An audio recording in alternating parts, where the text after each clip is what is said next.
A datum system is a combination of more than one datum used while measuring the part. Imagine the part that you want to measure to be floating in the air.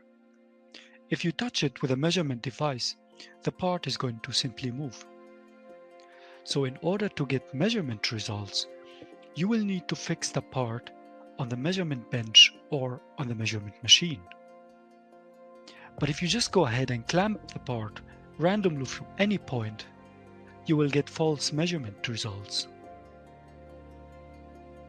So you will need to indicate the surfaces or features in the part that will be used to fix it. Those surfaces and elements on the measurement bench or machine that you use to fix the part are the actual datums. So datums exist on the measurement machine and not on the part itself. The indicated surface and features on the part are actually called datum features. They are the features on the part that are used to build the real datums. In this example, we would like to measure the location of the hole to datum A. So we start by pushing the part towards an ideally flat surface on the measurement bench that will meet the part on datum feature A. To be more specific, at exactly 3 points on that surface. Now datum A actually exists on the measurement bench and not on the part. The surface on the part is called datum feature. It's simply the feature that is used to build the datum.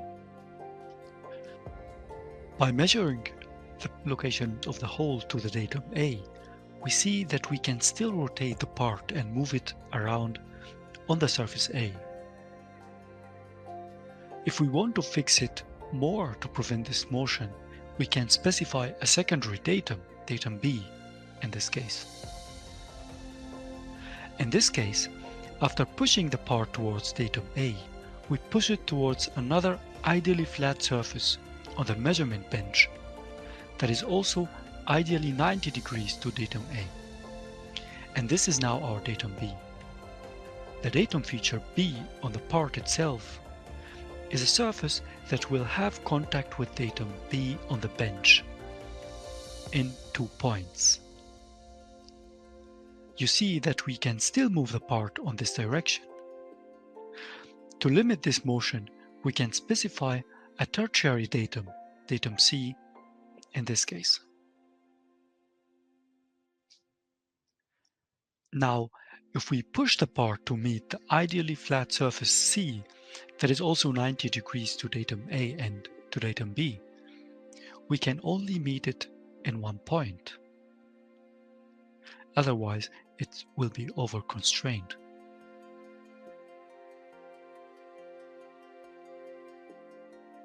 So we can use only one datum, or 2 or 3 datums to form a datum system. Notice that the order in which we indicate the datums in the feature control frame makes a huge difference. If I indicate the datums to be A, C, B, the part will be pushed towards C before it's pushed to B, which means it will have contact with 2 points with datum C and only 1 point with datum B. If you found this video helpful, don't forget to give it a like and drop a comment below. We'd love to hear your thoughts or questions. And if you're into leveling up your skills with expert-led content, hit that subscribe button and turn on notifications. For full courses, downloadable assignments, and certifications, head over to Excedify.com. Start learning smarter today.